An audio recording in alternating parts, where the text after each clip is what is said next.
This podcast is part of the No Phony Podcast Network, the home of independent awesomeness.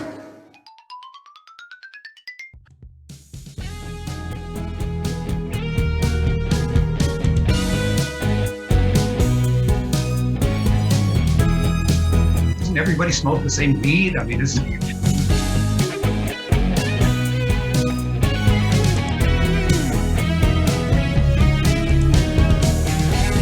What's wrong with us? Are we psychopaths? Why do we like this stuff?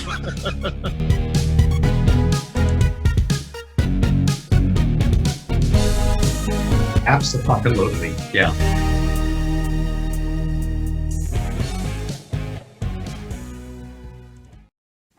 Hey everybody, welcome to another episode of Deluxe Edition, where we dive into classic pop culture and try to get behind the scenes and learn some interesting things. I'm here as always with Casey Shearer.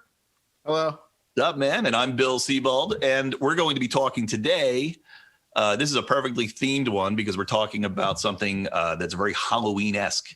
We're going to be talking today a little about Friday the 13th because we've interviewed Tom McLoughlin. Tom McLoughlin is a director.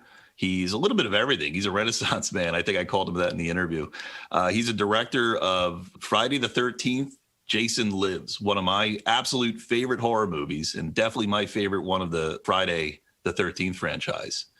But Tom, sometimes he goes by Tommy, depending on the art that he's doing at the moment. Tom he's a musician. He's the lead singer for the Sloths. He's done a lot of different things, comedy. He's done a lot. He's directed a lot of shows and different programs. So he's a really interesting guy. What'd you think about the interview? I thought it was great. My favorite part of his career is that he was a mime. Like he was an actual mime. He studied this. With the best in the world. Wow. Have you ever tried miming? Have you ever been trapped in a box? Have you ever tried to pull? You're doing it now? You're fantastic. You don't need the best in the world, Casey. Yeah, no, I've seen pictures of him online, and he really did own it. So he's done comedy, he's done mime work, he's done rock and roll, he's done horror movies, he's done a lot of cool stuff. And the reason I've known him, besides just being a character and a great storyteller in his own right, but I've been aware of him because that Friday the 13th that he made was my introduction to like horror movies. We talked a little bit about it, and what he did with the Friday franchise was he figured out a way to sort of resurrect Jason for the first time as a otherworldly being, which is kind of the Jason that we know him as now. So you're not that familiar with the Jason franchise. You're getting caught up now because you bought the new box set. I'm getting caught up. I bought the box set, all 12 movies with behind the scene features with Tommy McLoughlin. And I think there's a booklet here that comes with it. And I think there's some sketches that he's done or something in that. I haven't dug into that yet, but I'm looking forward to it. Actually, to be honest with you, Bill, the only two Friday the 13th movies I've ever seen are the very first one and number 6, Jason Lives, right? Yeah. Yeah, Jason Lives. Only because I knew we were going to be interviewing Tommy and I wanted to check it out before we interviewed him. Now you're playing the Jason video game, so you're starting to be hooked. Yeah, just I'm diving in. When I was a kid and I was watching these things, like I didn't really understand how they all work together, but I'm just fascinated with the way that one director has passed the torch to another director and then, and so on. Now we're all the way up to 12. I think we have 12 Jason movies now. Yeah. If you count the Friday, the Freddy vs. Jason one, I think we're up to 12. Yeah. And then we also talked about in the interview too, which you'll hear in a minute or two, but there's a lot of fan movies that are being made. And actually Tom and another guy that's played Jason have been in those movies. CJ Graham, he was actually in Vengeance. Yeah. With Tommy. And then now a new one's out now that just came out. I think there's going to be 4 of them. I haven't seen it yet, but they're short. They're only about 30 minutes long. It's called Never Hike in the Snow. Brand new. Just came out the other day. Never Hike in the Snow. And this is a Jason movie. Yeah, it's a Jason An unofficial Jason movie. An unofficial Jason movie. And the lead character is Tom Matthews.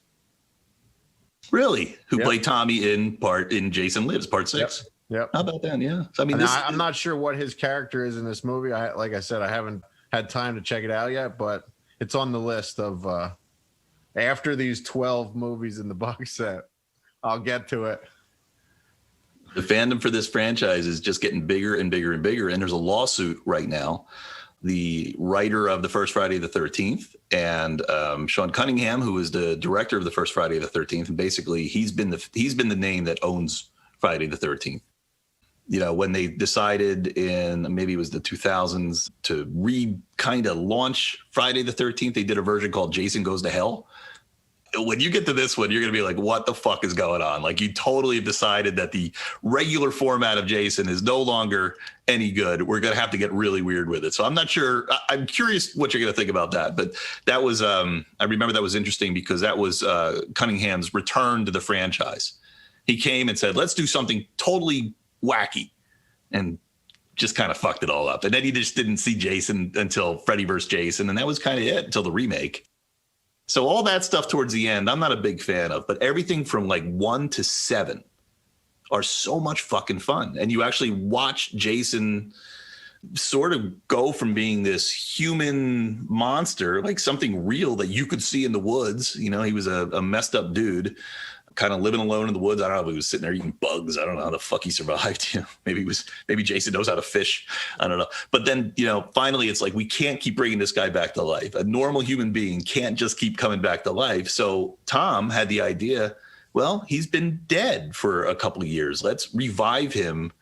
Not to give away, well, we'll talk about it in the interview. You'll see how he's revived if you haven't seen this movie. But the revival of Jason brought him back as like a Frankenstein monster, as Tom would put it. That's how people know Jason now. So to me, Tom sort of revitalized and improved upon the formula. And that's the Jason I think people are really falling in love with, that monster. Not just the crazy killer guy, but the actual monster, the unstoppable thing. So yeah, I credit Tom for that, and I think a lot of us Friday the 13th fans who love that version, we should be aware of Tom and Tom's contribution. Yeah, and he's got some new things that he's working on also that make sure you stick around for the whole interview because he talks about the new stuff that he's working on. Sounds really, really interesting. So you want to jump into it, Bill? Yep, let's do it. Let's do some plugs quick. deluxeedition.show. Find us on Instagram and Twitter at Deluxe Edition Pod, and check our Facebook group out at Deluxe Edition, yet another pop culture podcast, The Group. And that's it. You know, and please, if you like our show, join our group because Casey's always surveying for questions to ask our guests. We want it to be collaborative. We love your questions. The guests love your questions so far. So let's keep that going. Join our group. A lot of shenanigans in there, Casey. A lot of shenanigans. All right, let's roll. Hey, Tommy, thank you for coming on to our show today. I'm a big fan of yours, and I know you were basically born into the entertainment business. So maybe you can tell us a little bit about your background and everything that you've done, everything that gets you excited about being in the entertainment world. All right. Well, first off, thank you guys for having me on. I think, you know, your whole format, what you do is just really cool. So, you know, feel very honored to be here. My background, yes, very eclectic. Starting with, I was born to a fire eater magician who went to USC Film School. So I kind of had a childhood that was, you know, being a filmmaker. Because when I was 7, I kind of snuck under the fence at the old MGM studios with my friends, and we made little 8mm movies. And then my dad taught me magic, so I would pay for the films by doing magic shows for other kids, you know, their parties and whatnot. And it wasn't long before, once I got to be about 12 or so, the Beatles hit. And suddenly all that went away, and it was all about being a rock and roller. So from then on, it was like, you know, through the 60s, it was opening for the Doors and Iron Butterfly and all those, you know, bands. And it was an incredible time to be doing rock and roll in Los Angeles on the Sunset Strip. So, you know, it kind of took me away from the, you know, film and kind of magic. But once I became a filmmaker, then of course the magic came back in terms of the illusions and things. And then what it was 45 years later, the rock and roll came back. So it's kind of been this kind of strange, you know, where I started kind of ended up, you know, where I went back to again. So what brought you into the world of Friday the 13th? That came about because obviously a huge horror fan. I was trying at that time to, see if I could get my next job. I made a low budget independent horror film called One Dark Night that had Meg Tilly in it, kind of before her career took off. And she was terrific. Everybody, in fact, in that cast was great. And it was, kind of that was my calling card. I went around town with the film cans and, would drop them off and, please look at my movie. And things just weren't coming as fast as I had hoped.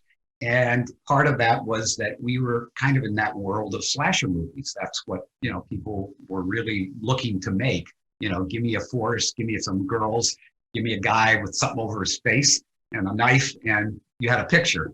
And so I was avoiding that until, I was set up on a meeting with my agent, with Frank Mancuso Jr., on the next Friday the 13th. And I kind of went, I saw the first one. I haven't seen all the other ones. So I'm not necessarily the best person to do this. And he goes, well, he really liked your film, so at least go in and, talk. So I went in and I said, I'm curious about this, but my feeling is if I'm going to do something like this, I would love to have a sense of humor. Because at that time, I'd just written this film called Date with an Angel, and I was very much into the Frank Capra, fantasy, world, romantic comedy. And Frank said, well, look, all that we want is somebody to bring back Jason. I don't care how you do it and, how you want to do the movie itself. If you want to put humor in it, just don't make fun of Jason. I said, no, I won't, and I said, well, the first thing I got to do is start at the first Friday and go all the way up to part 5. And they gave me, a little projection room at Paramount to sit there and watch them all back to back. And I made notes, and first I looked for them, is there any mythology here? And is there things that make sense? And, every film sort of kind of jumped a little bit in terms of where it left off until they got, closer to the end. And, I thought, okay, I got a sense of, kind of what, the story is. And I wanted to keep that whole idea of going back to, where it all started. And I went to the cemetery next door to Paramount, which is now Hollywood Forever, and wrote this treatment. And I wanted the characters to be likable. I wanted to add things that, that hadn't been in any of the Fridays, since I watched them all, which was little kids, car chase, the motorhome thing, underwater fight, and then try to make it like where there's just a little bit of satire, not mocking it, but just having sort of that fun, like when the gravedigger, breaks the fourth wall and says some folks have a strange idea of entertainment. Some folks have a strange idea of entertainment. And again, that was a joke at us and kind of a joke to the audience too. And, we went into this thing based on my treatment, and I wrote the script, and kind of we were off to the races. And Frank was incredibly supportive. I think maybe 2 or 3 times, he had something that he wanted to do, like the teaser that they put into the theaters with going towards the gates into the cemetery and the coffin coming up. That was, Frank's concept. And then he came to me after seeing my rough cut, and he had heard I put an Alice Cooper song in there. And he said, what do you think about Alice Cooper doing a song for it? I said, God, that's fucking incredible. And then, ended up getting 3 songs, from Alice, again, because Frank saw that. And then finally, after we screened it for an audience, and they just went, ape shit. I couldn't hear anything. The noise, it was like a roller coaster ride that never stopped. And when it was over, I said, I don't know if anything worked or whatever. And Frank said, oh yeah, no, it worked great. We need 3 more kills. And I said, well, I got 13. I was trying to hold on to, and he goes, doesn't matter. We need 3 more kills. So we decided, since we didn't do Jason's father, which I initially had intended for the ending, but again, that was the thing that Frank said, look, people were really pissed off that Jason, wasn't in the last one. It was somebody impersonating him. And then they saw it looked like it was going to be Tommy Jarvis that was going to do Jason. We can't let anybody think the next one's going to be about Jason's dad. So we have to take that out. So I had, obviously, the cemetery caretaker I can kill, and then kind of introduced a couple, that were out, he was proposing to her. And we shot that all actually in Los Angeles, one night. And so that, that went into the picture too. But, Paramount, we're really supportive on everything. And I guess the thing, everybody, more than anybody else, me, were shocked that we actually got decent reviews. I mean, nobody called it, the next Terminator or anything really cool. But they said, it's really hard to hate a picture that's making fun of itself. And this, of course, was, before Scream had come out. So this kind of approach was a little bit different. So that actually helped us on, the actual reviews that it got. But we were still suffering the pains of people who didn't want to come back to the next one. So the box office, we came in number 2 that week as opposed to the usual number 1. But then again, it was the second week of Aliens, and people just loved that, and I don't blame them. I went to Aliens myself that weekend. But it was, it was just kind of a, sad thing that, the box office wasn't as good. But as the years have gone on, I'm really amazed that, we still have this incredible following, and it seems like every generation discovers the movie, and it's sort of the gateway film into the series. If you hadn't seen one before and you're sort of going, no, I don't know, this is the one people tend to show because it's a little less gory. It's got a sense of humor. The characters are likable. We had a great cast. So, that's kind of the whole thing in one long nutshell there. Yeah, no, it's great. I remember this is the first one I saw, and I was young. It came up on HBO, and I was hooked. I was like, oh, this is what that Friday the 13th is. And then when I went back and started studying the others, and I saw part 3, I thought, this is terrifying. Like I was so shocked how different they kind of were. I was more attracted to your style of storytelling and filmmaking. There seemed to be a more of a tongue-in-cheekness about it. I tend to think when I'm watching 80s horror, there's a little bit of comedy in that. It's kind of fun to be scared. So your movie was sort of playing to the fun of being scared. And you took some chances and maybe I'm going to ask you about that if they were considered chances by you, but you took chances. You did things that weren't done before. So you mentioned earlier actually having children in the movie. That scared the hell out of me, but it was the only movie where Jason actually walks up to a child and you don't know what he's going to do. Yeah. Frank had no problem putting anything like that in. You said he didn't mind the humor. Did he feel that it was a different type of entry than the previous and he wasn't concerned at all? Yeah, I was the one that was worried. Having watched them all, I thought, it's not as nasty, as some of them, particularly part 5, it had a real kind of nasty edge to it. I personally love 4 the most. I thought Joe Zito did a great job with that. I liked the characters. I liked all the things there. And I was also trying to make it look a little more like a movie, so it's not just sort of low light lit and a little grainy and gritty. It's funny because I had a conversation one night with Quentin Tarantino, and Quentin says, I really like yours. It's really great and everything, but my favorite is part 5. And I said, that's interesting. A lot of people don't like it. He goes, no, everything that people don't like is exactly what I liked. It's got all the gore and the sex and all that, I go, okay, that means he likes that grindhouse, approach to it.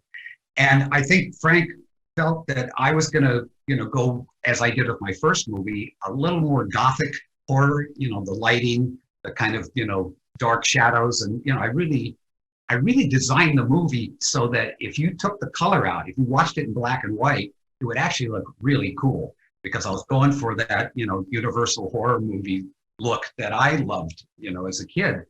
And then I just felt like, the introduction of the kids was something that to me was necessary. It seemed like, again, the cliche was, this always happened before the camp opened. And I thought, why not, let the audience go, oh shit, he's not going to hurt those kids, is he? And then that moment between Jason and that little girl playing Nancy Ann, it for everybody, it's kind of a different thing. Was he feeling like him, like what it was like to be a kid at camp, where he died? Was he just curious because she just wasn't running or scared, in the way that other people were. Obviously, the sex thing didn't play into that in any way, shape, or form. And it was, to me, a chance to kind of go for that, that young, when you're a kid, that the first thing she does when he leaves is she looks under the bed to see if he's hiding under the bed. So it's just, I wanted to kind of harken back to kind of the, just the basic fears that you have as a kid. I never thought kids were going to see this thing, but as the years have gone on, it's like they come up to me at these conventions, the little, tiny kids with the mask on and everything. And it's like, Jason and Freddy and all these, monsters from the 80s are like Frankenstein, Dracula, the Wolfman, but for that particular generation. So I have to say, I'm really proud of the fact that, I was part of that 80s monster period, because there were some really, great things that came out of there. But we didn't think it at the time. We just thought I thought I was going to make this Friday. It was going to go on. It was play a little bit the second weekend and be gone and forgotten. It just never conceived that this thing would build and have, the continued love and devotion to the series as it does. Yeah, what a time for the lawsuit too. I'm not totally following everything with the lawsuit. All I know is we haven't been able to get any official Jason Voorhees anything. Yeah, because the writer and John, yeah, directed and produced them. Yeah, it's a really awful situation, because it's not like, because people go, oh, come on, just divide up the money and, let's get on with it. There's more to it than that. Sean just really hates the fact that basically the decision was made, which is Victor Miller gets the title Friday the 13th. He can make movies called Friday the 13th, and he can remake the first one, but he cannot use the masked Jason. That happened after him. So Sean is able to do that. And I think, if I remember, I think Sean can actually make a Friday the 13th, but in Europe only, not in the States. So as far as Sean was concerned, he was going to appeal and see if he can get all the rights. And I don't know what he feels that Victor's going to get. So the question is, what is going to be the compromise? And here we are, I don't know what it has been, 8 years now or something this thing has gone on. And the only thing I have to say that has been amazingly cool is that we have a whole new kind of cinema that has happened. We look at this period where fans basically wanted a type of movie that they weren't getting. So it's like, fuck it, we're going to make it ourselves. We're going to pay for it. We're going to have other fans pay for it. We're going to, write, direct it. Everybody on it's going to do it.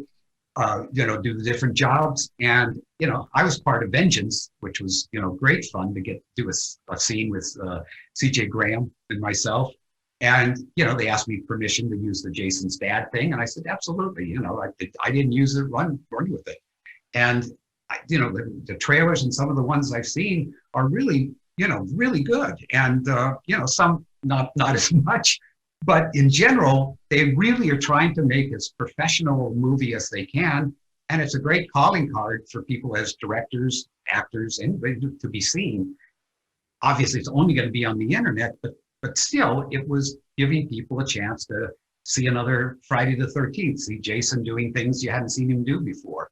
So, from that standpoint, it's the one thing that kind of, I don't think has ever happened in the history of movies, where the fans of the movies actually started making them themselves. Yeah, maybe Star Wars. That could be. Yeah, that's a good point. I don't know if any of them came out like a 90-minute movie though. Did any of the Star Wars things? Oh, I don't know.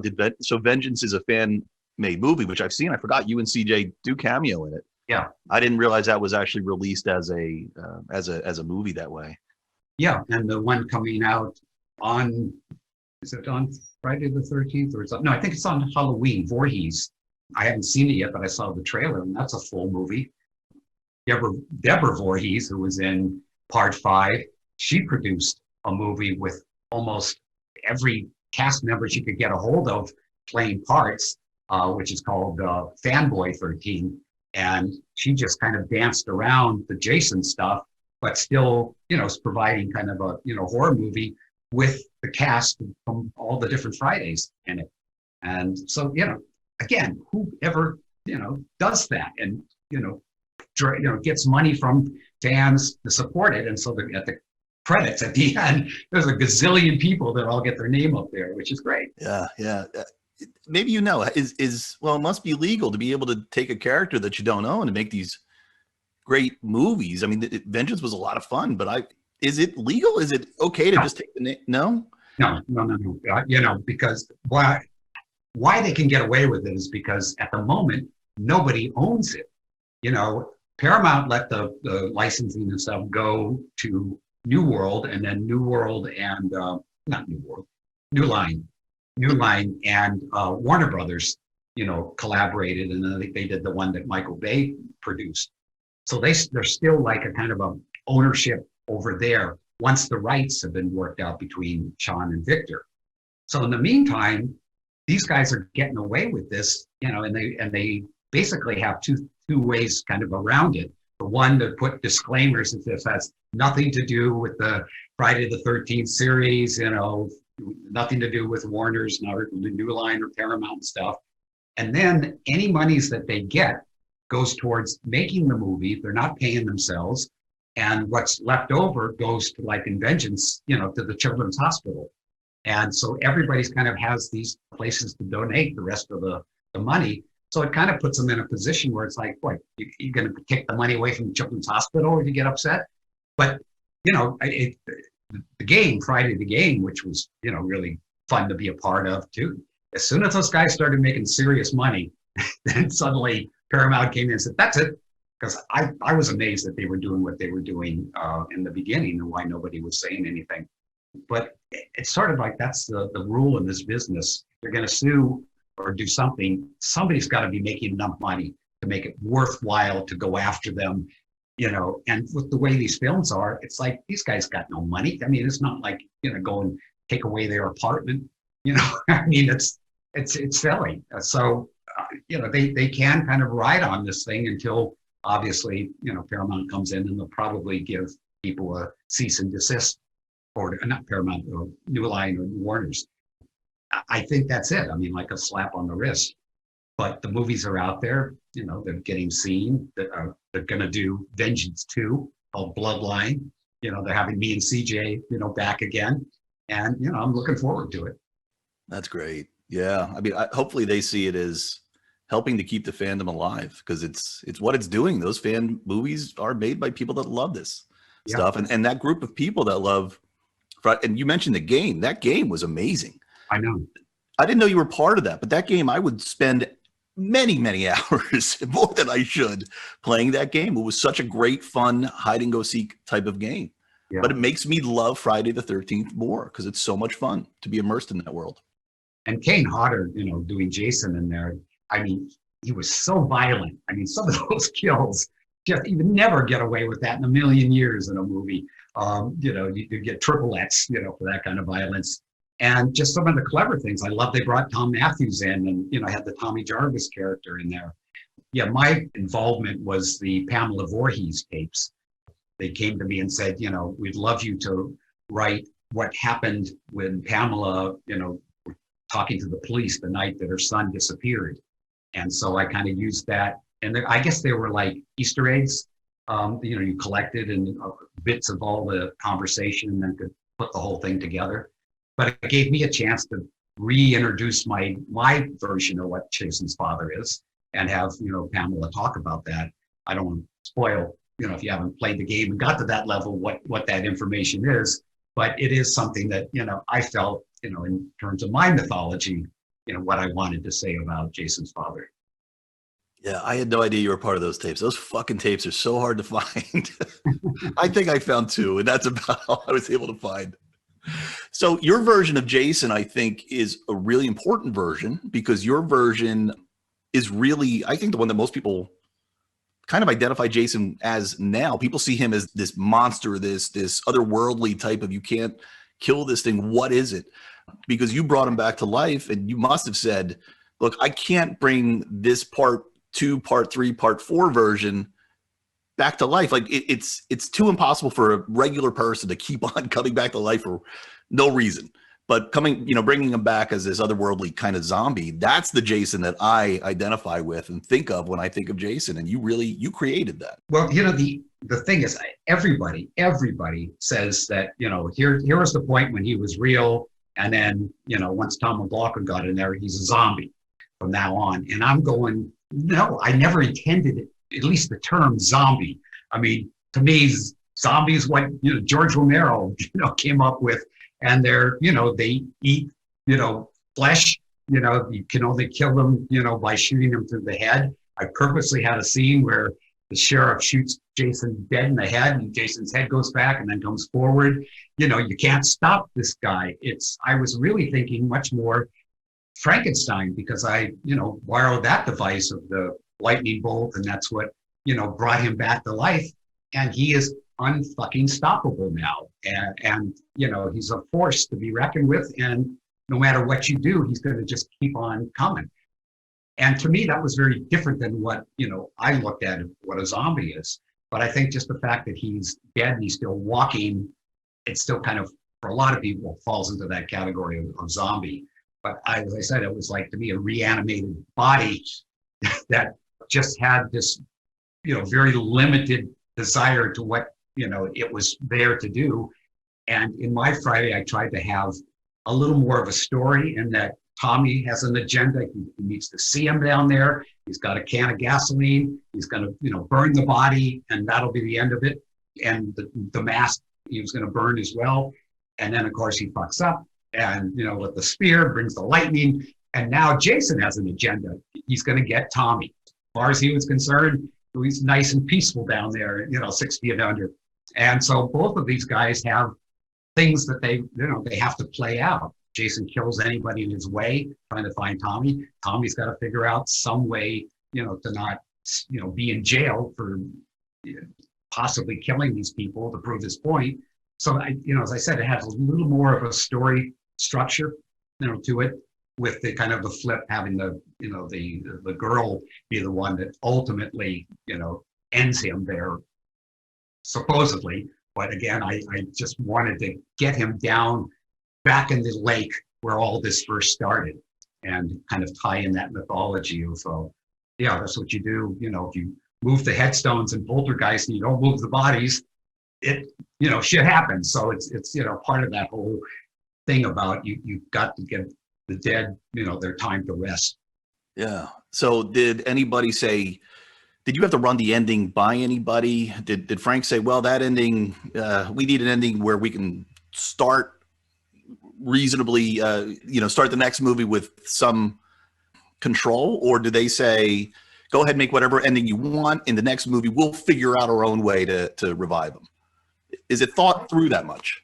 Yeah, it was. I mean, every time they make these things, and this is what, kind of is the irony, they start to believe, okay, that things are slowing down. There's so many slasher movies. I don't know if we're going to get the audience back again. So by the time they got to part 4, they really had no intention of continuing. It was like, this is it. We're going to wrap it up here. But part 4 did so well. They had to go, all right, we got to have a new beginning. And so they went this direction that, okay, Jason's dead, but suddenly he's back. And then, of course, find out it wasn't really him. And, Tommy is grown up and he's still kind of out of it from that confrontation with Jason. And then at the end, it sort of was left with, he's possibly, going to pick up, where Jason left off. And I don't know if they were thinking that was going to be, just its swan song, or if they were hoping that idea of bringing Tommy back, or as now the murderer, was going to work. But they found out in a big way it didn't. And normally the Fridays are always 2 years apart. They make one and then they wait 2 years before they come out with the next one. They kind of let people be a little hungry for it and stuff. After part 5, they no fucking around. We're doing this within a year. We're getting this thing out. And I mean, opening up against Alien 2 wasn't, to me, a great idea, but I just took it, and said, I'll make the best movie I can make, and we'll see what happens. So the ending, it was really designed to end it with Jason down there, and you see, that obviously that eye staring at you. I, definitely wanted to let people know he's down there and he's still alive, so that you go away thinking, okay, he's going to be back. We don't know when. And, you know, what I did recently, I wrote a script called Jason Never Dies that is my kind of sequel, but my sequel starts 13 years after where I left him in the lake. And 13 years later, which makes it 1999, in the way I do the math, because the movie came out in 86, that I'm picking up from that point, except we're doing it, you know, in the winter. You know, we're doing it with all females who were up in the Crystal Lake area at a retreat, you know, all high school Catholic girls, but they're all tough ass girls. I mean, they're at this retreat because they're all sinners. They're all, you know, badass, you know, from that period. And I also wanted it to feel still 80s, 90s in terms of the look and vibe. So I kind of like said, this is where I wanted to go. Not that I have any problem with part 7 and what they did with the Tina character and all that, but, you know, that's to me, you know, kind of another way to do it in the way they wanted to resurrect Jason at that point. And obviously, you know, the series just kept going, you know, and, you know, we're up to, I guess, 12 now, I think. Because I think it's I think so. So something that they pretty much thought was over at 4, you know, it's obviously stretched a long, long way. And I didn't know really what he asked me about doing the sequel, you know, doing part 7. And I said, I don't have any ideas. I kind of put everything I knew at this point into this. And he said, what about Jason Meets Freddy? And I went, well, they 2 different realms, aren't they? Doesn't Jason kind of exist one place in reality, I guess, of sorts? And Freddy's, you know, he gets you in the dream realm. And he goes, I mean, do you think you could do something with it? I said, yeah, I probably could. Well, let me talk to New Line. And he came back a week later and said, New Line's not going for it. So, you know, do you have any other ideas? And I went sort of jokingly, Cheech and Chong beat Jason. I mean, Paramount owned Cheech and Chong. And he laughed, and, you know, and I said, I don't know. If I could walk that line again of having the Cheech and Chong kind of humor and then still do the horror movie, it would be, you know, a challenge, but it could be funny and fun. And he went, you know, I just think, you know, if you're going to see a Cheech and Chong movie, you don't want to see the level of violence and stuff. You know, Jason, Friday the 13th, you know, and the same thing, the Friday people aren't going to want to do the Cheech and Chong humor. I said, I don't know, you know, doesn't everybody smoke the same weed? I mean, isn't the same kind of audience that goes, you know, and he's like, yeah, you know, love it, yeah.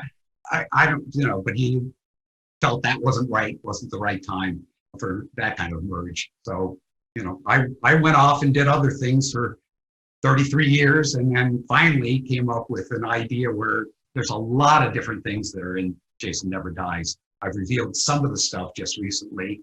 There's a lot of sketches that's going to be in that big box set that's coming out, I think, next week from Scream Factory. So there's like 18 sketches of and like storyboards of the way I'm envisioning this, you know, picture to be. And if you're a fan, there's going to be a lot of stuff that you're going to recognize. There's going to be an answer to something that I set up in Jason Lives that will be paid off, you know, in this one. And if you've never seen a Friday in your life, the movie will still work, you know, as an intense horror film. It definitely has some humor, but it's not the same as I did with Jason Lives.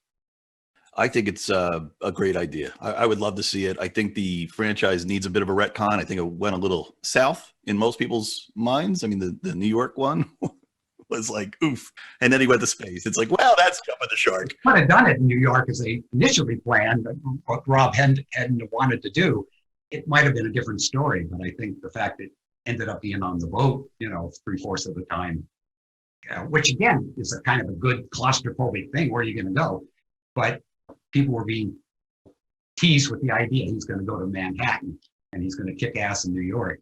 And they had some big sequences that they wanted to do, but I guess the money just wasn't there.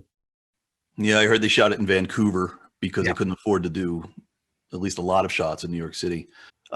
So you said something I think is right. You would make this movie with the 80s, 90s tone. I wasn't a fan of the reboot, the remake, whatever we're calling that one. Was it 2013 it came out? I can't remember exactly when. But it seemed a little too like Savage Jason. It seemed a little too scary, murdery. It didn't seem fun. Mhm. And I'm wondering, what would you have in your movie to sort of bring us back to the fun, the most fun period? Well, I am who I am. I mean, I have a mix of obviously great love of horror movies, classic horror movies. I love a lot of the things that have, come down the pike over the years. The thing I really am frustrated at is audiences don't respond like they did in the 70s and 80s and even the 90s to the screen. The noise factor and the conversations, at the screen, don't go in there. No, oh, God, and people getting, really, really involved. That's kind of gone away. And I don't know if it's just because, we're watching far more television, seeing movies on DVD and Blu-ray and streaming now, and you sort of lose that thing of, that group. And I made this next script.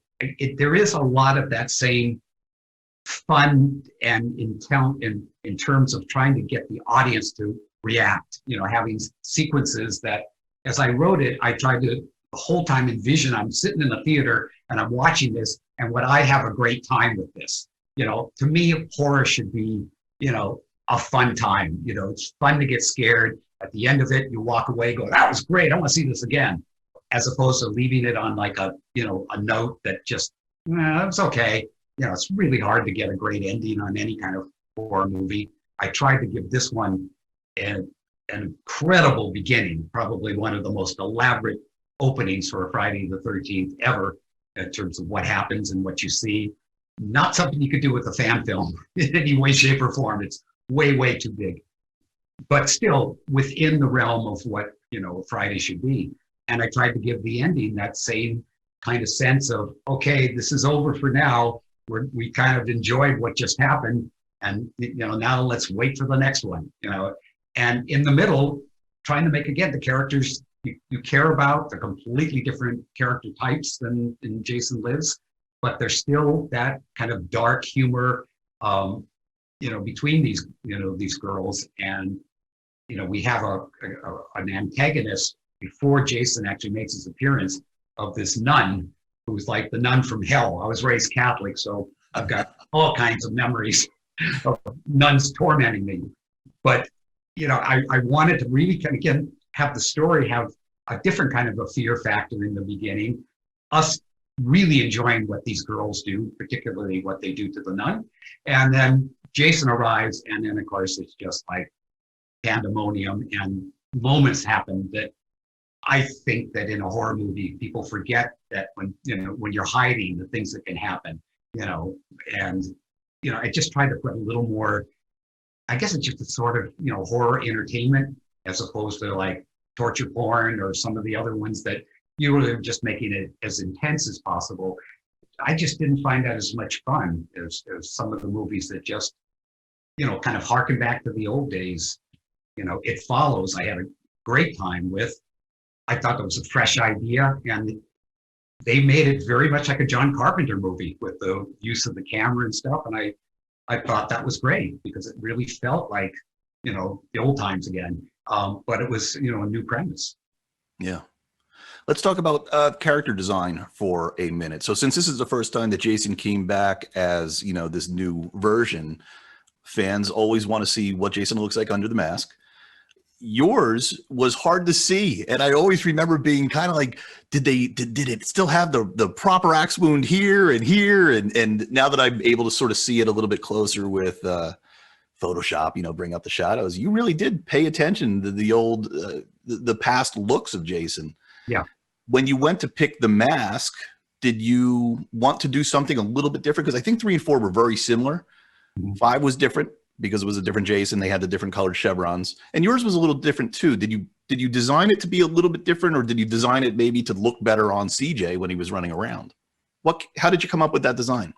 I personally did not do the design. In my mind, it was basically exactly what you said. It should have all the slices in it and anything that occurred that could have some sort of effect on it. I put the bullet hole in it, so there's one more hole at the top when you get shot in the head. I don't know if that continued or not. I never really looked close enough to see. But the guys who were creating the mask and creating the CJ's makeup and all that, they were the ones that said, they want to do this a little different. They have their kind of desire to put their mark on it. So it's still a hockey mask and all that, but the shape, some of the things about it were a little different. And I think that continued after on the other ones as well. Of course, the propeller chopping off, part of the mask, that kind of carried through on the films. The fact that he, started to bloat so that, the mask got tighter on his face. So everybody tried to, put their own mark on it. But yeah, that wasn't me saying, no, I specifically want this or that. I'm a little more specific on this next one though, because there's a few elements that we haven't seen before that I think could be really cool with, when Jason comes up 13 years later. So I've added some stuff, and there's actually a guy designing it right now, and we're going back and forth in terms of all the details, because there's very specific things this time that I want to put in there, and I want it to be logical and real, and yet creepy. I mean, creepy and, kind of aspect to it. Right, like the maggots in his eyes when you first uncover them. Yeah, that kind of creepy it is. I'm a big maggot guy. Oh, really? So I understand filmmaking is a pretty collaborative process, and it sounds like it was in your case too. Did you have people in the crew that really wanted to see this movie do well? Like you said, you had different designers come in and design Jason. As we've talked to people on the show, we find different levels of sort of collaboration. Sometimes it's the director says, it's my way or the highway. And I'm finding that the movies that I like the most are, the directors are usually a little bit more, bring your ideas. Let's put them all together. One big pot of ideas. Yeah. Is that how your movie was like? Yeah, I had very, very specific things I wanted to do. But I think you're absolutely an idiot if you think you've got all the best ideas when you go in. If you hire the right people, and I've always believed you hire people who are more talented than you, or smarter than you, who know their craft obviously far better than you, and you benefit as a director from their talent. Plus, I'm a firm believer that, this isn't the director's movie, this is our movie. When I start to hear the crew, refer to it as, yeah, we need this for this. And it's not like, well, the director wants. So I'm very inclusive, and, I give a lot of leeway with the actors. I wrote comedy lines, but if, somebody like Vinny, who was playing, the deputy in there, Rick, I had a line like, wherever the red dot goes. And Vinny said to me, how about if I add you bang? And I went, that's great, put it in. And of course, that's become sort of a great, word for people to kind of hang on to over all these years. And, it's the same thing. I got a DP who I really, John was just terrific in terms of giving me that look of that, Gothic horror.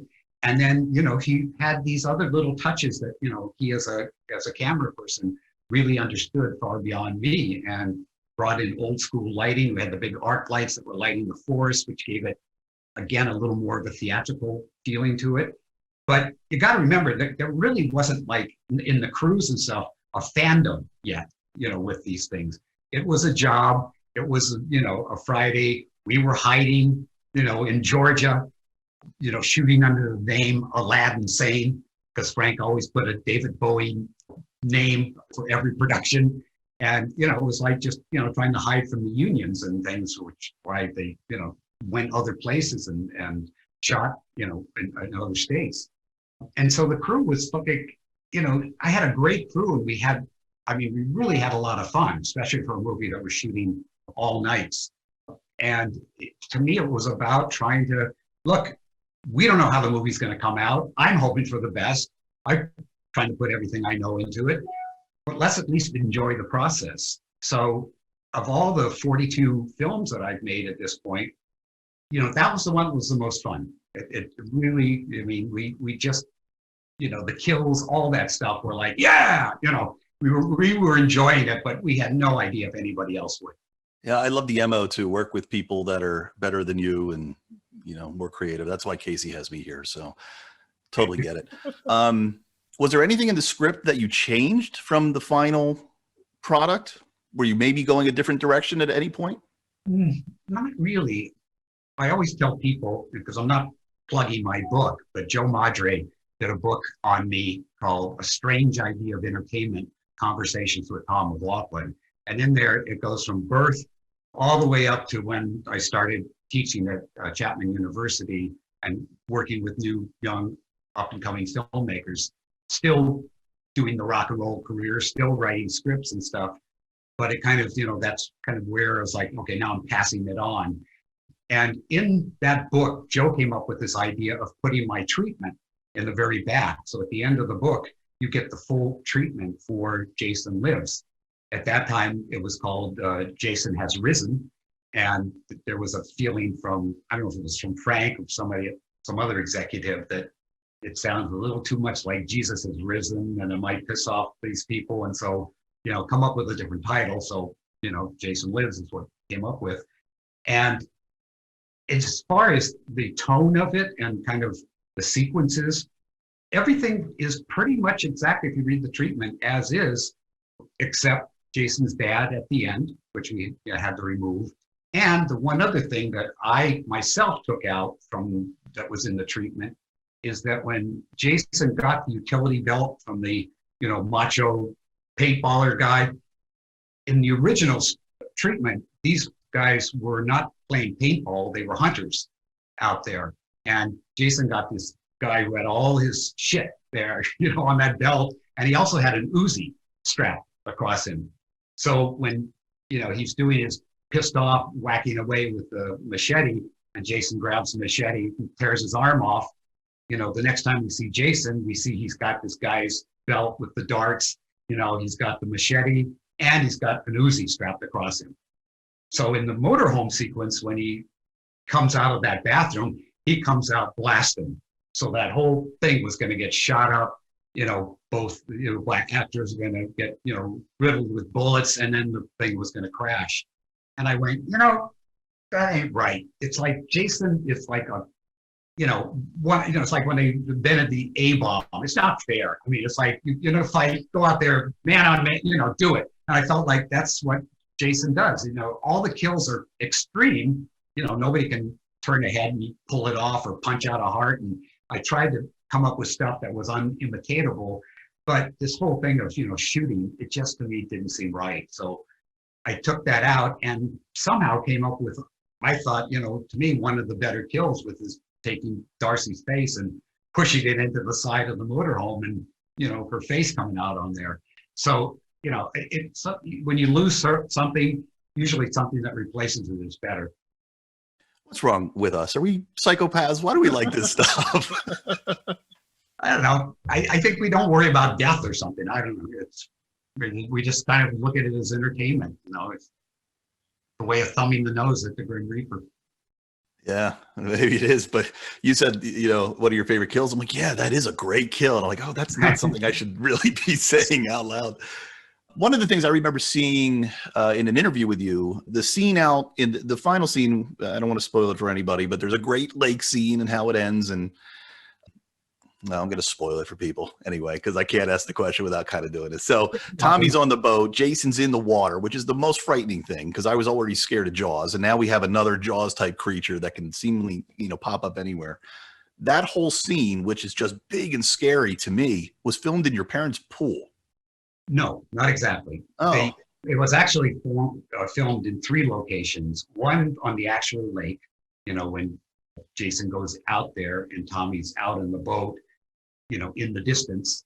And then anything where we start to get close, we shot at the USC Olympic-sized pool in Los Angeles, and we blacked the whole pool in. So all the stuff with the fire, circled around him, the fighting, going underwater, the struggle, all of that was done there. The thing that USC would not go along with is us chopping him up and having that shit in their pool. So that's when I called up my dad, the USC ex-filmmaker, and said, Dad, do you mind? It could fuck up your pool filter. I don't know. Yeah, come on, Dad. So he loved it. He was in hog heaven to have a film crew in his backyard. And he was going around with his little camera taking pictures and stuff. And yeah, we fucked up his filter, but we paid for it. So that whole thing where Jason gets chopped up, yeah, that was done in my parents' pool. Got it. I love hearing those stories. Have you ever been, and I don't know where it is, but there's a lake somewhere that there's a Jason at the bottom of the lake chained to the bottom, to the floor. Have you been to it? I think that's probably one of my biggest compliments I ever heard. I would never think something like that would happen, where that whole image of having him chained down, I came up with, somebody actually recreated and has it down there, and only scuba divers can ever see it, and go down and take a picture. But I thought that was just fucking amazing. Yeah, one day I told my wife, I said, I'm gonna do that. I'm gonna swim down there. I'm not sure I have the ability to even do that, but one day I'm gonna try. I've seen it on YouTube. It is pretty cool. Yeah, it is. So we have a couple fan questions here, and actually, before we get into that, I have a question. You were talking about when they asked you about writing a sequel, you had mentioned the Cheech and Chong thing. Yeah. You also mentioned that you were a big fan of the Universal monsters. So were you thinking something along the lines of maybe like an Abbott and Costello meet, and like maybe like a Cheech and Chong meet Jason or something like that? Absolutely. Yeah, that's exactly what it was. Because in the same way, when he said to me, Jason meets Freddy, and I said, Frankenstein meets the Wolfman. And then I said, well, how about Abbott and Costello meet Frankenstein, where, Jason meets Cheech and Chong? It's that thing of blending two separate monsters and putting them together, or a comedy duo and the monster. And, obviously Abbott and Costello went on to meet, the Mummy and the Killer. And I mean, I think there was a number of those things that happened because, the first one, meeting Frankenstein, was so successful. Yeah, great movies. So you already kind of answered a bunch of our fan questions, so we'll just sort of touch on them, and then we'll get into what you're working on lately. Jason Schultz mentioned about the with the F-13 lawsuit going on, why don't you write your F-13 sequel? What it looks like you already have. I have. It's been done for, I guess, about a year now, and I literally wrote it before Sean Cunningham did the appeal, or the appeal went forward. So I somehow thought maybe this is over and I can, have the script ready to go. But Sean appealed and everything stopped. So I've got the script. I have to see what happens when things finally get resolved. Maybe they don't want to, even go with what I want to do. They may want to do another, like follow the Jason storyline that they started in the Michael Bay one, and do a sequel off of that. I have no idea, what they have planned. All I felt as both a fan and as the guy who did Jason Lives is, I felt now there's other things that I can do that haven't been done and are still kind of staying within the rules of what a Friday, I'm not taking Jason to another planet, not taking him to another city, not putting, him in, a jungle or desert. It's like, we're back at Crystal Lake, except, this time we're normally, like what I did in Jason Lives, and other filmmakers have done it too, is have Jason go into Crystal Lake at some point. This time he goes across Crystal Lake because it's frozen. So there's a chase that happens where the girl's trying to get away from him, and she's doing the old cliche where, the girl always seems to be tripping and slipping. Well, now it totally makes sense, because he's just coming, like steady as a rock, and she's just trying to get the hell off the ice. So, it's making use of something that we knew from the beginning and just doing something different. That's also logical in the horror movie world of logic. Sure. All right. So Kyle Patton wants to know, and this is something that you mentioned earlier in the interview also, why did you have the sheriff shoot him in the head? Yeah, it was because I just somehow thought that if there was any question about the zombie thing, I'm just going to kind of go for that rule. You shoot him in the head.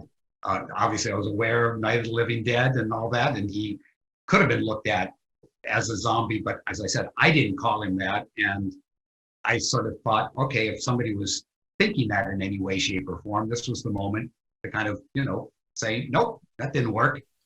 So there's really not a whole lot you can do to him to stop him at this point. Obviously, Jason Goes to Hell, they blew him up into 1,000 pieces, and, you know, his brain survived. And, you know, that's kind of where you're left, you know, trying to do some really extreme thing, you know, to stop him. But certainly not going to be, you know, a knife, a hanging, or a gunshot, you know.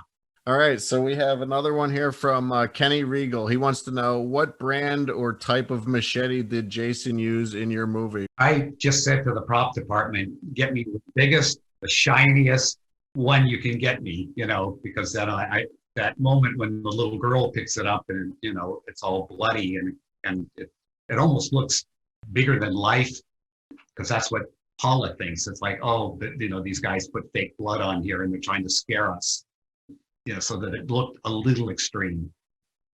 Yeah, I wonder if he was a machete salesman. Why he was asking that question? Maybe he's got an affinity to certain machetes. How did you pick? Well, when you're working on kills, is there a meeting where you're sitting around saying, "We got to come up with the greatest kills, and these are the weapons we're going to need"? I mean, how does that kind of come together? Yeah, I mean, I was completely on my own. You know, there was no discussion with a committee as there would be today, unfortunately, which makes making any movie difficult, because everybody's got to weigh in, everybody's got to pee on the tree to mark their territory. You know, it's like, isn't that, you know, I'm sure I wasn't in on any of these, but I'm sure there's conversations about, you know, didn't we see that in so-and-so movie? No, we can't do that. What if we do, no, you know, it's got to be more intense than that. And they'll batter things around until they come up with something. But I was really, really blessed to have, like, you know, the auteur approach, that what was coming out of my head was what I got up on the screen. And other than the addition of the 3 other kills, which again, I wrote and came up with how that was done. And I was frankly out of ideas of what else could be done. So I thought, okay, caretaker's got to be an alcoholic, so he's got to have a bottle with him, so Jason can ram that into his throat. And what you don't see very clearly is, you know, the blood just pouring out of the end of the mouth of the bottle. You know, that got kind of flipped a bit. And then with the couple, I thought, you know, I can't see doing one at a time and doing anything more than I already did. So, you know, I'll just skewer them like a shish kebab, and that'll be it, overdone, you know, and move on. So it's not that I'm particularly, you know, proud that this was like some, you know, great innovative thing, but I thought, well, we haven't seen him do 2 at once like that. We saw 3 heads go, and if we ever find that lost footage, what the effects guys did when those 3 heads went was amazing, because you see the blade go through and you just see the heads go boom, boom, boom, and all we're left with after the MPAA ratings is just, you know, them on the ground, the heads on the ground. But they had an amazing effect of seeing those heads actually, you know, be sliced and dropped. That's, you know, there was a few things like that unfortunately you didn't get to see in the final one. That sounds like a real pain in the ass, that MPAA. So if you actually took some time and sent the same thing back, do you get the same MPAA people? Because isn't it really just the opinion of the people that are in the MPAA who see it at that moment? They're the ones deciding what this should be rated and what should be cut out. Am I understanding that right? From what I remember, there was like a committee as such. I don't know if it was 5 people, 10 people, I don't know, but they would watch the movie the first time and they would say all the things that bothered them. And so I'd get the notes back, you know, from Paramount. Okay, they don't like this, they don't like that. Well, I don't want to lose the whole sequence. Nah, just cut it down. Just take, you know, take it down a little bit. So then we'd send it back. And of course they would watch the movie just in those areas that they were bothered with. And I go, nope, that's still too much. You know, give it back again. 9 screenings, 9 times we had to go and back, because I wasn't going to give up, you know, that easy without a fight. And the thing that was the weirdest is by the time we got to the 9th screening that they finally okayed, on the 8th one, they were bothered by the kill where I bend the sheriff's, you know, body back, and, you know, you hear his spine snapping. And that to me was like an old gag that I did on the Dick Van Dyke series, where I did a chiropractor sketch, and we took Dick, who had fallen behind the chiropractor table, and Tommy Smothers, And the assistant kind of took Dick and did this with him. So his leg went back. And, we just had two people, for that. And I said, I'm going to steal from myself here and use that, but make it horrific. And I went, why are they picking on that? There's not a drop of blood. And they said, well, it's a cumulative effect. By the time we get to that kill, we've seen so much that we don't want to see anymore. So all we did was take out one cut or two cuts back and forth so that kind of pull down some of the intensity, but it still works. I don't think we sacrificed that much for that effect. Yeah, I mean, it feels like they kind of mess with your art. That's got to be a little frustrating. And it costs money to film this stuff and then just have it cut out. Do you have to pay to get the MPAA to do a screening? Did they do 9 screenings on their own, or did you have to pay them to do that? I don't know. I don't kind of work at that level. I just know it's mandatory that you have to get a rating. And if they look at it and they say it's X, studios like, look, we can't release an X-rated film. We're cutting out a huge part of the audience. And I mean, even if it's R, the kids still find a way to sneak in. That didn't matter that much, but just in terms of their exhibitors and stuff, they don't want to have the next movie in there. So we had to placate them in some way. And this was, again, at a time in the 80s where there were so many, incredibly intense sequences that were being done. The makeup effects had just gone through the roof with what was possible. So they looked at this movie, as a lot of the critics did. I mean, one of my favorite reviews was, for those of you guys that even remember, or maybe you weren't even around when these guys were out, but Siskel and Ebert had a show at the movies or something, and it started small and then it just became this huge kind of national show. And these guys had a thing for horror movies, particularly splatter movies, and really particularly Friday the 13th. So when it got to the review on Jason Lives, they go, well, here we are, another Friday the 13th, and you got the mandatory kills. I don't know how many of them, I lost count. And of course, you see, these women and guys get all chopped up. And I mean, it's the same thing. We've seen it. Right, Gene? Yeah. In fact, we didn't even watch it. We knew what it was going to be. Why even sit there and subject ourselves to that? So again, big thumbs down. They didn't even watch the fucking movie. If they had seen it, they might have, actually said, well, at least they're having fun. So we got two thumbs down. Wow. And because they didn't watch it. And they really admitted they didn't watch it. Yeah. I mean, that was their way of saying, this is so bad, we're telling you, even we're not going to watch it. So don't you. Wow. Crazy. So after 34 years since the movie has come out, do you ever get tired of talking about it? I would think I would, but I don't. Part of it is you guys and everybody else who are fans have such a love for it. I mean, to me, if I could sit down with James Whale and talk about Frankenstein, Bride of Frankenstein, I'd be, going crazy. I mean, it was like that would be the ultimate, or Todd Browning who did Dracula. That was like the stuff that just really, influenced me, and I just loved and knew every line in it.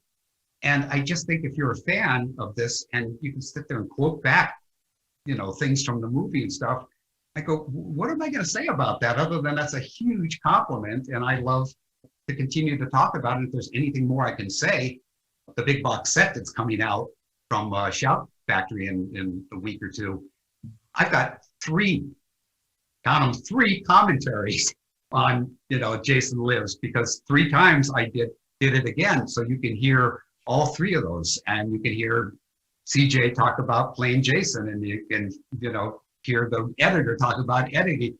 There's, and that's with all the movies. There are so many bonus features and extras. You guys are going to be watching this shit for a year, to get through everything. But it's great. If you're a fan, it's certainly the definitive, box set with all the bells and whistles. Nice. Yeah, I'm looking forward to it. I have it pre-ordered, so it's I'm not sure when it's supposed to arrive, but it should be here soon. Yeah. They actually sent me a box, so I've already started digging in, and nice. It looks great. It looks That's awesome. Shout Factory really knows how to put out a good product, and Yeah, it's very cool to look at this thing and all the movies there, and then the extra features on one whole disc with they just got stuff you wouldn't have thought of that you suddenly go, yeah, I'm glad they included that. That's really cool. So, did I hear you say that you worked on the Smothers Brothers? No, when I was doing I was hired to write and direct comedy sketches in the mid '70s. Dick Van Dyke had a series called Van Dyke and Company, and every week there'd be a guest star. So I got to direct Carol Burnett, Sid Caesar, Chevy Chase, and Tommy Smothers was a guest. So Lucille Ball, directing her was for what was like 26 or something at that time. It was very intimidating, but she listened, and it was great. But yeah, that it was a sketch that, as I said, I got the idea there for the bend back, and I kind of used that for the sheriff film. So let's get into you mentioned a couple times your band. You have a band. Yeah. Let's talk about that. So all right. Well, first off, I'm going to start off by saying to all you guys, don't give up your dreams. If you've got a dream of any sort, you have a passion for it, if it's not happening on your watch as quick as you want it, don't give it up. Because in my case, the thing I was doing as a teenager, as a rock and roller, and that's what I wanted to be, is the next Mick Jagger, the next James Brown, the next Roger Daltrey. That was like my passion. And I got kicked out of 7 high schools because my hair was just touching my ear. I mean, it wasn't even like long compared to like the way it is now, but you couldn't have long hair at that time period. And I wouldn't cut it because I was in a band. You were in a band and you performed, girls screamed. And we loved to feel like we were the Rolling Stones or the Beatles or, those English groups that we idolized. So that became, this passion that I really wanted to have, fulfilled. And by the time we got to around 69, everything kind of soured. The rock and roll music, the rhythm and blues bass form that we were using, all that went away to pure like psychedelic sound, the San Francisco sound, the improvising and all that. Charles Manson hit LA. If I went into a restaurant, they took a look at me and another hippie killer, get the fuck out of here. I mean, cars would pull up, guy would roll down the window, hey, hippie, and they'd spit at you. And I was going, but this is not good. Yeah. And then the Stones had Altamont, where the Hells Angels, beat this guy to death. Yeah. And it was like the whole love generation thing suddenly started to fall apart in 69. And that's when I said, you know what, I still want to be a lead singer, but I want to learn some other craft. So I'm a more physical performer on stage. And that led me into going to study mime in Paris for a year when I was 19 with Marcel Marceau, who obviously is like, the guy for learning that kind of stuff. So when I came out of that, I started doing comedy. I realized, no, I love to make people laugh. So I kind of gave up, the rock and roll dream to do comedy. And, that's what I wanted to do. Is I had a group called the LA Mime Company. We did performances all over the place. We got on Don Kirshner's rock concert series and the Dick Van Dyke thing. And then cut to, after 40 something films, I get a phone call from a private detective, and this was 2001, yeah. And the guy that was in this band, the Sloss, with us, hired this private detective to find all of us because this 45 record called Making Love that couldn't be played in 65 because that title, Making Love, was too controversial. And so the thing just sort of disappeared. But that little 45, one of them sold on eBay for $6,650. And so these music, magazines, said, who are these guys? Are they still alive? Well, 2 of the guys had passed on, and those of us that were left did these interviews and stuff. And in kind of a joke, I said, why don't we get together in a garage like we used to? I mean, we were a garage band. Let's just see, what happens. I had not sung. I had not played harmonica. One of the guys had not picked up a guitar. And we just started to jam. Every Wednesday night was boys' night. And, we play in this garage. And one thing led to another where we started to perform. we got on YouTube, we got more shows. Record company, asked us to do an album. So we did an album. We put it out on vinyl because we always wanted to have a vinyl record, which was the thing at that, back in the day. And, we've done a number of music videos as well as touring. We had a whole tour set up for this summer, which of course was killed because of the pandemic. And I'm up there just knocking myself out. I'm performing far harder than I did at 16 at my age because I just love it. And when I'm up there, I go, I never thought I'd ever be able to do this again. So like I said at the beginning of this thing, don't give up your dreams, because I didn't expect in my fucking 60s I would be a rock and roller again. But it's still great. Maybe it's even greater because you had to wait so long to get it. But yeah, that's kind of, the Sloths, the rock and roll story. But you guys can go on YouTube, just look up the Sloths, the band. You can kind of see the other side of my personality. And we have a website, thesloths.org. So you can, again, kind of, get a little more details of the band. Yeah, you are the definition of a Renaissance man. Somebody said, you're like Forrest Gump. You always seem to have been doing things that somehow, happened. Like when I chose to do mime, nobody even heard of the word. I didn't even hear of the word. And then suddenly there was this whole sort of emergence of like mimes everywhere in parks and things. And then we got to Tootsie, and Dustin Hoffman pushed that mime over and everybody cheered. I went, okay, that's the death of mime. There it is. People hate these guys, so we're out. But I was at Monterey Pop Festival. If you watch the documentary, you'll see my stone face staring, watching Jimi Hendrix for the first time, all of us, Janis Joplin, Otis Redding, all these people. And so again, it's like, you were at Monterey Pop. I go, I just happened to be there, so there's just a number of things that, hanging out with Jim Morrison at the time, it was no big deal. Going to the house where they're shooting, Hendrix was shooting, what was it, the first big hit? I'm blanking. First Jimmy hit? Yeah. And, sitting in a room, with all these guys, and somebody else was up jamming and stuff. And I get tapped on the shoulder and I turned, and it was like, a joint. I took it and I looked, and it was Hendrix.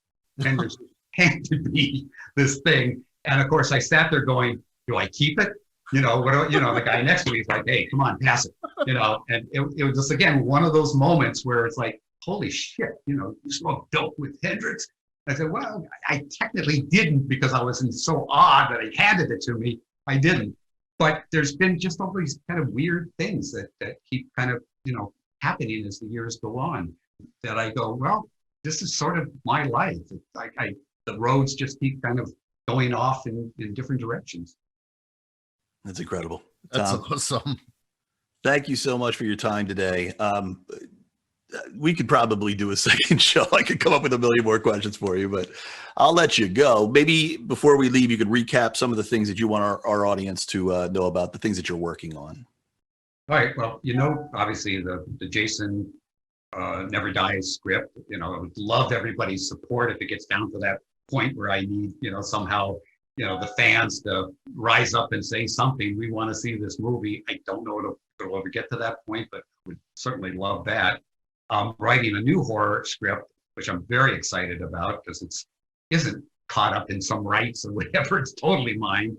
And it's going off in a kind of a different direction of, well, let me just give you the title. It's called Dawn of the Dogs. So if you take that basic concept, you go Dawn of the, and put dogs instead of dead, I think you got a little idea kind of what I'm sort of using as the basic premise, but it's not zombie dogs. So, take that out of the equation, but it is something very different and very intense. So I'm, working my way through that at the moment. And then these guys came to me with this series, like a reality show series called The Cemetery Man. And they want, I've already done like the trailer for it. And the idea is, I'm kind of in this whole kind of goth outfit, and I'm the cemetery man who takes you to cemeteries all over the world and talks about how people celebrate the dead, or how they memorialize them, or is the dead really dead? Is there an energy that continues on that we see as ghosts and so on? So it's like me trying to explore that world at the same time, kind of giving respect to people that are buried there and some of their stories, whether they're celebrities or just, this was a really amazing person, and we give a little bit of, background about them. So again, it's a very unique type of series that these producers are beginning to take around now. So that's going on. And then in Tampa, there is going to be an anthology series called The Black Veil. And it is kind of put together with a number of different horror filmmakers. And it's Dan Merrick and Jeffrey Reddick. Dan obviously did Blair Witch. Jeffrey did The Final Destination. Danny McBride, who was involved with the Underworld. So we're all doing like half-hour segments for this. And of course, the pandemic stopped us, and we're waiting for that to calm down so we can all go and shoot our sequences. But it's really, cool to be part of a group of guys like that. They're really great. And in the meantime, we're doing a film festival called Quarantined Creep Fest. And any of you guys who want to make like a 1 or 2 minute horror film short, we're going to watch it. We're going to judge it. There's like $1,000 first prize and a huge kick-ass camera package. And then I think it's, $500 and $250 for the second and third prize. But it's a chance to create something, get it seen, and then hopefully, win that prize. So we're sort of doing that in the meantime as we wait out the pandemic. Yeah. Wow. That's great. You have a lot going on. I feel very, very blessed that I went from a huge depression for the first 2 months of going, what do I do, to just start, churning the coals around, and suddenly fire starts to happen. But you just can't give up or give in. You just have to say, all right, if somebody gives you lemons, make lemonade, man. I mean, don't sit there with the lemons, do something. So it's kind of been, my whole mantra my entire life is just keep doing it. Yeah, that's great. Well, thanks, Tom. We had a great time talking to you.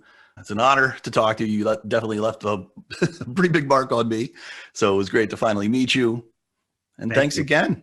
We're definitely going to be watching. Can't wait to see what you do next. Great. Thank you, Take Tom. care. Real quick before we go, plugs, where can people find you? Pretty much Facebook. There's a TommyMcLoughlin.com website. But me on Facebook, which is Tommy McLoughlin as well, on there. As I told you guys earlier, like Tom McLoughlin is the writer director, and Tommy is like the guy that does the Facebook, is in the band, does podcasts, whatever. So I don't know, that's another part of this weird split personality of mine. All right. Well, thank you again, man. We really appreciate it. This was a fun one. Great. Thank you so much. I really enjoyed, talking with you guys too. Thank you, man. Have a good day. You too. Bye-bye. You're with your baby.